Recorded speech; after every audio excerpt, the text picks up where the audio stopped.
Happy Friday po sa ating lahat. Ako si Benison Estareja. Meron tayong update regarding sa ating minomonitor na unang bagyo ngayong buwan ng Agosto. Ito po ay si Tropical Depression Fabian as of 5 p.m. araw ng Biyernes. Huli pong namataan itong si Tropical Depression Fabian kaninang alas 3 ng hapon sa layong 245 kilometers kanluran ng Lawag City, Ilocos Norte. Ito po ay nabuo kaninang alas 8 ng umaga. May taglay na hangin na 45 kilometers per hour malapit sa kanyang gitna at may pagbugso hanggang 55 kilometers per hour. So relatively mahinang bagyo po ito. Ito ay mabagal din na kumikilos at 15 kilometers per hour west-northwest. Kung mapapansin natin sa ating latest satellite animation, walang direktang epekto yung kaulapan at maliit lamang itong si Bagyong Fabian kaya walang naapektuhan sa alinmang panig ng ating bansa. Yung mga pag-ulan po natin ay dahil pa rin sa habagat or southwest monsoon and please take note, hindi po ito pinalalakas nitong si Bagyong Fabian. Aasahan po natin overnight, simula ngayong hapon hanggang bukas ng madaling araw, ang mataas na tsansa pa rin ng pag-ulan dito sa may Quezon Province, Bicol Region, Mimaropa, malaking bahagi ng Visayas, Zamboanga Peninsula, and Northern Mindanao. So make sure na mayroon pa rin dalang payong kung lalabas po ng bahay, mayroon din kalat-kalat na ulan and thunderstorms. At ang natitirang bahagi ng Luzon, kabilang ang Metro Manila and the rest of Mindanao, meron pa rin mga isolated rain showers or thunderstorms na usually nagtatagal po ng 1 hanggang 2 oras. Samantala, yung isa pa nating minomonitor po na bagyo sa labas naman ng PAR natin, nasa may northern portion na po ng Guam sa may Pacific Ocean, tropical storm with international name na Podul.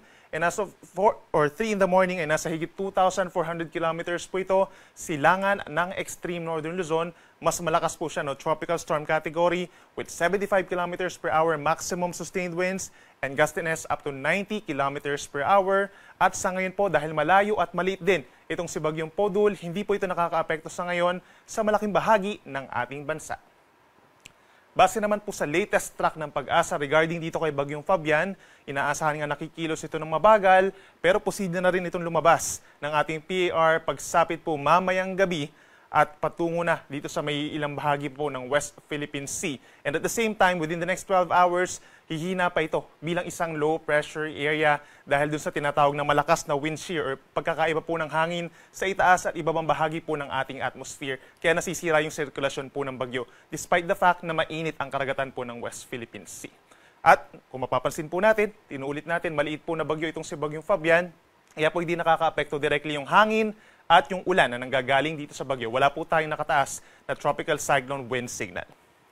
Regarding naman po dito kay Bagyong Podul, ito po yung pinakaunang official track ng Pag-asa regarding sa nabanggit na bagyo. So generally, ang pagkilos po ng bagyo, west-northwest over this weekend. At kung mapapansin po natin, simula ngayon hanggang sa Sunday, ay unti-unting lalakas po ito, possibly as a severe tropical storm by tomorrow and by Sunday, possible po as a typhoon or malakas na bagyo.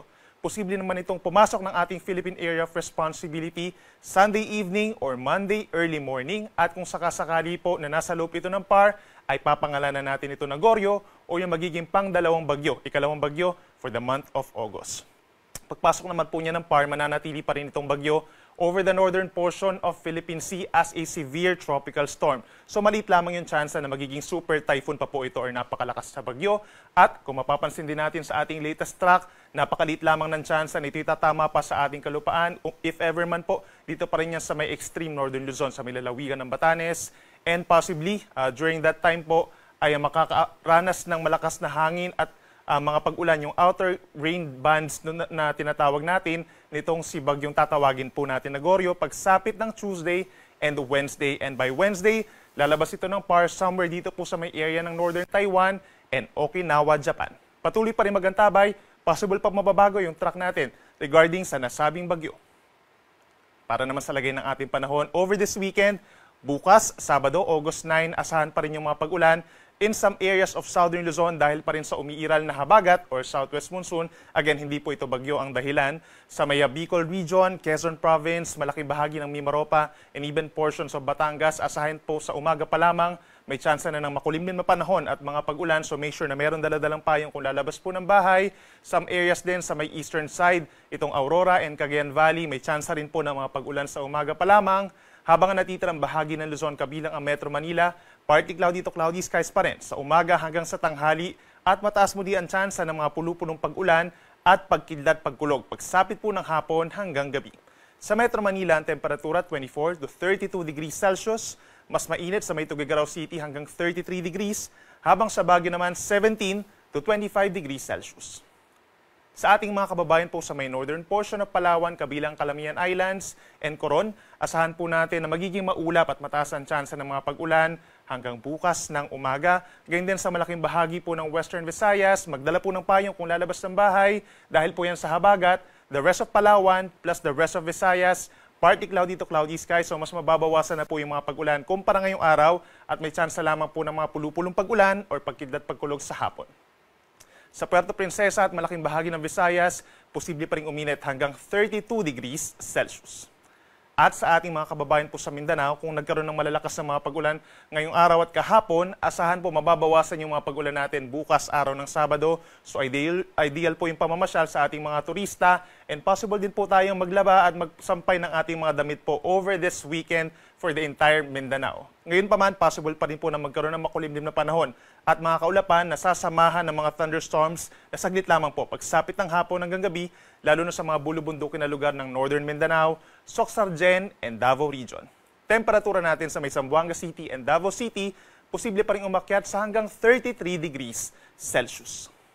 Sa ngayon po and over this weekend, wala tayong inaasahang gale warning or babala sa mga delikadong alon po. No? In general naman, kung dito sa may Pacific Ocean, dito sa may Visayas and Mindanao, aasahan po natin yung banayad na hanggang katamtaman na taas sa mga pag-alon. Nasa 0.5 to 1 meter po yan and possible tumataas ng konti kapag meron tayong mga thunderstorm. Dito naman sa may bandang West Philippine Sea and extreme northern Luzon, dahil pa rin sa mahinang habagat, possible pa rin po yung hanggang 2 metrong taas sa mga pag-alon, lalo na kapag malalakas ang mga pag-ulan. So make sure pa rin po na protected and stay safe yung ating mga kababayan na nangingisda doon. Para naman sa ating 3-day weather outlook, pagsapit po ng linggo, generally, ang malaking bahagi ng bansa nakakaranas pa rin ng mahinang habagat. So slightly magkakaroon ng monsoon break at some point maraming lugar po magkakaroon ng maaraw na panahon, maliban na lamang sa may western portion of Mindanao.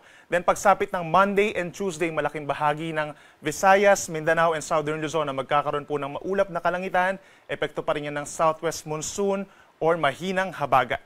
Asahan po natin dito sa Metro Manila sa susunod na 3 araw, steady lamang po yung magiging weather natin. No? Partly cloudy to cloudy skies, similar for other areas in Central Luzon and Calabarzon. Sa may Northern Luzon, asahan pa rin, kagaya dito sa may Baguio City, generally magiging maaraw naman po sa umaga hanggang sa tanghali at sasamahan pa rin yan ng may kainitang panahon, lalo na sa mga kapatagan ng Northern Luzon at meron din mga tsansa ng mga pulupulong pag-ulan lamang at pagkidlat pagkulog.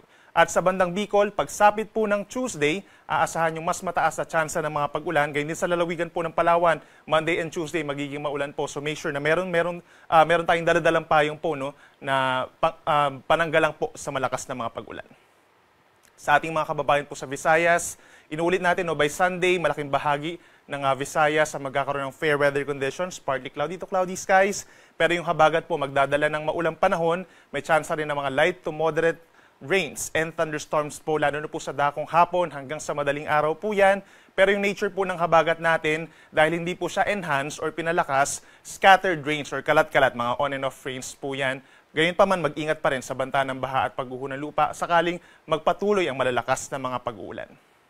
At sa ating mga kababayan po sa Mindanao, sa may western portions po, no, sa may Zamboanga Peninsula, pinakamadalas ang mga pag-ulan, gayon din sa may Tawi-Tawi and Basilan and some portions of Soc-Sargen. Kaya mag-ingat pa rin po sa banta ng baha and landslides sa mga nabanggit natin na lugar mula Sunday hanggang Tuesday po yan. Habang natitirang bahagi ng Mindanao, bagamat fair weather conditions sa umaga hanggang tanghali, mataas muli ang tsansa ng mga pag-ulan at mga pagkidlat pagkulog pagsapit po ng hapon hanggang gabi. Ang ating sunset ay 6:22 ng gabi at ang sunrise bukas ay 5:41 ng umaga. Ang ating high tide bukas 9:24 po sa may Manila Bay at 1.4 meters, habang ang low tide naman nasa around 3 centimeters lamang below sea level at 6:08 ng gabi. Yan muna ang latest mula dito sa Weather Forecasting Center ng Pag-asa. Ako muli si Benison Estareha na nagsasabing sa namang panahon, Pag-asa magandang solusyon. Mag-ingat po tayo.